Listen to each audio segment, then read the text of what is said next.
সুপ্রিয় শিক্ষার্থীবৃন্দ, আসসালামু আলাইকুম। অনুধাবনমূলক প্রশ্ন উত্তর পর্বে তোমাদেরকে স্বাগতম জানাই। ভূগোল প্রথম পত্র, অষ্টম অধ্যায়, সমুদ্র স্রোত ও জোয়ার ভাটা চ্যাপ্টার, একাদশ, দ্বাদশ এবং এইচএসসি পরীক্ষার্থীদের জন্য আজকে আমার এই অধ্যায়ে অনুধাবনমূলক প্রশ্ন উত্তরে অষ্টম নম্বর ক্লাস বা 8 নম্বর ক্লাস। আজকে আমার এখানে আমার নাম এবং ছবি দেওয়া আছে। এটা আবার ইউটিউব চ্যানেল। সবাইকে সাবস্ক্রাইব করা আহ্বান জানিয়ে ক্লাসটা শুরু করতে যাচ্ছি। আজকে আমি দুটো বিষয় নিয়ে আলোচনা করব, সেটা হচ্ছে গৌণ জোয়ার ভাটা সৃষ্টিতে কেন্দ্রাতিক শক্তির প্রভাব এবং মুখ্য জোয়ার কাকে বলে ব্যাখ্যা করো। আমরা ইতিপূর্বে আসলে অনেক আলোচনাই করেছি সেখানে, এবং এই প্রশ্নগুলো প্রায় প্রতিবার এসে থাকে এবং খুব গুরুত্বপূর্ণ বিষয়, যা ক্লাসে চলে যায়। প্রথমে যে প্রশ্নটা আছে সেটা হচ্ছে গৌণ জোয়ার ভাটা সৃষ্টিতে কেন্দ্রাতিক শক্তির প্রভাব ব্যাখ্যা করো। এখানে যাই লেখা থাকুক না কেন আমি সহজভাবে বোঝানোর চেষ্টা করব। তারপরেও প্রথমে আমি এগুলো একটু বইয়ের ভাষায় যেটা লেখা আছে সেটা পড়ার চেষ্টা করি। গৌণ জোয়ার ভাটা সৃষ্টিতে কেন্দ্রাতিক শক্তির প্রভাব রয়েছে। পৃথিবীর যে অংশে চন্দ্রের আকর্ষণে মুখ্য জোয়ার হয়, ঠিক তার বিপরীত দিকে প্রতিবাদ স্থানে পানির নিচে যে স্থলভাগ রয়েছে তা কেন্দ্রের সাথে সূর্যীয় সংযুক্ত। ফলে সেই স্থান চন্দ্রের আকর্ষণ কেন্দ্রস্থলে আকর্ষণের সমান। ফলে সেখানে জলভাগ থেকে স্থলভাগ কেন্দ্রের দিকে আকৃষ্ট হয় বেশি। এ সময় বিপরীত দিকের পানি রাশি উপর পৃথিবীর মধ্যাকর্ষণ শক্তির প্রভাব কমে যায়। শুধু কেন্দ্রাতিক শক্তির প্রভাবে আশপাশের পানি রাশি সেই স্থানে প্রবাহিত হয়ে গৌণ জোয়ারের সৃষ্টি করে। তাই বলা যায় গৌণ জোয়ার ভাটা সৃষ্টিতে কেন্দ্রাতিক শক্তির প্রভাব রয়েছে। এখানে আমরা একটা চিত্র লক্ষ্য করি। এটা চন্দ্র, এটা সূর্য। আমরা যেটা জানি সাধারণত জোয়ার ভাটা সংঘটিত হয় দুইটা কারণে। একটা মহাকর্ষণ শক্তি অর্থাৎ চন্দ্র সূর্যের আকর্ষণে, একটা কেন্দ্রাতিক শক্তি অর্থাৎ পৃথিবীর আবর্তন গতিজনিত কারণে।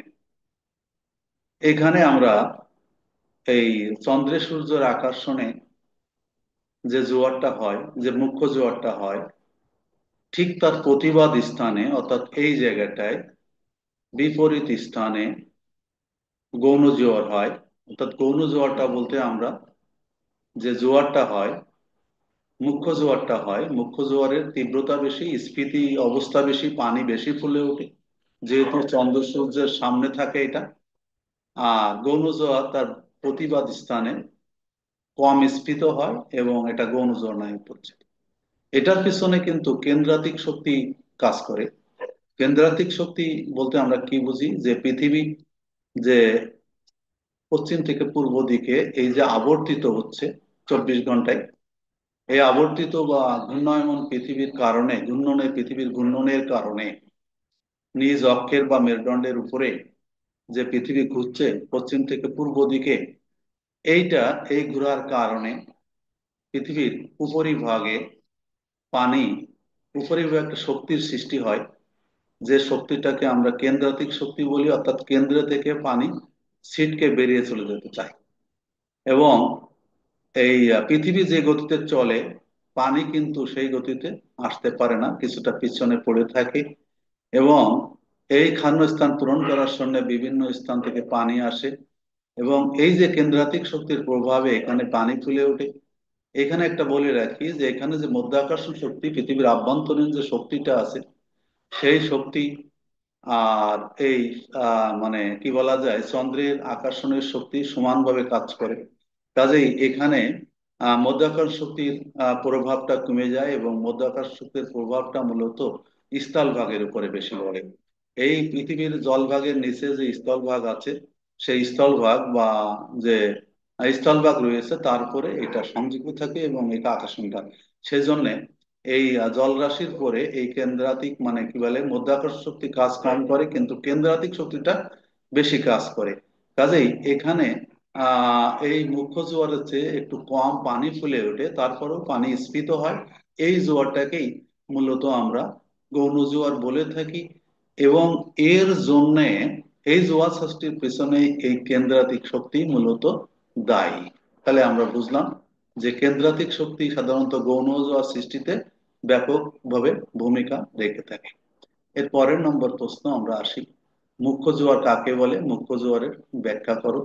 এসব প্রশ্নগুলো তো আহ আসলে ছোট প্রশ্ন, যে কারণে আমি একটু কম করে ব্যাখ্যা করব। এখানে দেখো, মুখ্য জোয়ার কাকে বলে ব্যাখ্যা করো, এই কথাটা লেখা আছে। মুখ্য জোয়ার কি? আমরা জোয়ার ভাটাকে চারটা ভাগে ভাগ করেছি। একটা হচ্ছে মুখ্য জোয়ার, একটা গৌণ জোয়ার, একটা ভরা কটাল, একটা মরা কটাল। এটা আমি ব্যাখ্যা করেছি ইতিপূর্বে বড় প্রশ্ন আকারে, সৃজনশীল প্রশ্ন এবং তোমাদের ক্লাসে পড়িয়েছি। এবং এখানে আমি প্রত্যেকটা আবার ধরে ধরে পড়াবো, যেমন মুখ্য জোয়ার বলতে কি বোঝায় তাকে ব্যাখ্যা করো। সহজ কথা, ভূপৃষ্ঠের কোনো জায়গায় চাঁদের সরাসরি আকর্ষণের ফলে যে জোয়ার সৃষ্টি হয় তাকে মুখ্য জোয়ার বলে।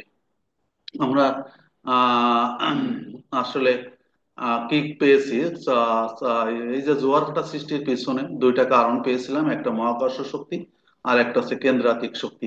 মহাকর্ষ শক্তি পৃথিবীর প্রতিটা বস্তু একে অপরকে যে আকর্ষণ করে সেটাকে মহাকর্ষণ শক্তি বলা হয়। এই মহাকর্ষ শক্তির ফলে সাধারণত চন্দ্র এবং সূর্যের যে আকর্ষণ, এটাই মহাকর্ষ, চন্দ্র এবং সূর্য এটাও পৃথিবীকে আকর্ষণ করে, এই জন্য এটা মহাকর্ষ শক্তি নামে পরিচিত। তা এখানে কি বলা আছে, ভূপৃষ্ঠের কোনো জায়গায় চাঁদের সরাসরি আকর্ষণের ফলে যে জোয়ার হয় তাকে মুখ্য জোয়ার বলে।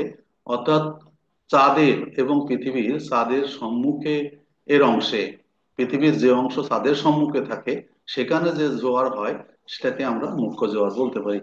অর্থাৎ পৃথিবীর যে পাশে চাঁদ থাকে, চাঁদের সম্মুখে সামনাসামনি পৃথিবীর যে অংশে এই জোয়ারটা হয় এটাকে বলা হয় মুখ্য জোয়ার। এই মুখ্য জোয়ারের তীব্রতা বেশি থাকে, স্ফীতি বেশি থাকে।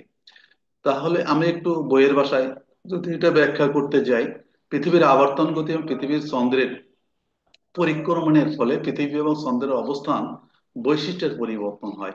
এর ফলে জোয়ার ভাটারও তারতম্য হয়। পৃথিবীর আবর্তন ফলে পৃথিবীপৃষ্ঠের যে স্থান ঠিক চন্দ্রের সামনে এসে উপস্থিত হয় সেখানে চন্দ্রের আকর্ষণ বেশি কার্যকরী হওয়ার জন্য সেখানে প্রবল টান অনুভূত হয়। স্থলভাগের চেয়ে তরল জলভাগের উপর আকর্ষণ শক্তির কার্যকারিতা অনেক বেশি। তাই সেখানকার জলরাশি চন্দ্রের আকর্ষণে স্ফীত হয়ে ওঠে এবং পৃথিবীর অন্যান্য স্থানের জলভাগ থেকেও কিছু জল ওই স্থানে চলে আসে। ফলে পৃথিবী পৃষ্ঠের ওই অংশে জোয়ারের সৃষ্টি হয়। এইভাবে চন্দ্রের আকর্ষণে যে জোয়ার হয় তাকে মুখ্য জোয়ার, চন্দ্র জোয়ার বা প্রত্যক্ষ জোয়ার বলা হয়। তাহলে আমরা কি বুঝলাম, যে যে চন্দ্র বা চন্দ্র পৃথিবীকে আকর্ষণ করে, স্থলভাগ বা জলভাগ তরল হয়, এটা আকর্ষিত বেশি হয় এবং এই স্থানে চাঁদের সামনে যে অংশ থাকে সেই অংশ পানি বেশি ফুলে ওঠে এবং এই প্রবল টান সংরক্ষিত হলে বেশি ফুলে ওঠে।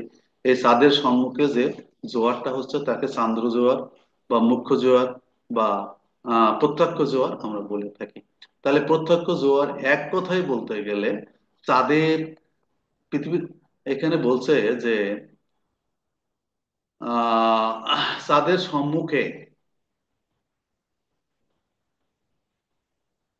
চাঁদের সামনে পৃথিবীর যে অংশে, সে অংশ চাঁদের সম্মুখে থাকে সেখানে যে পানির স্ফীতিটা বেশি হয় এবং সেখানে যে জোয়ার হয় সেটাকেই আমরা মুখ্য জোয়ার বলে থাকি। যাই হোক, প্রশ্নটা খুব সহজ।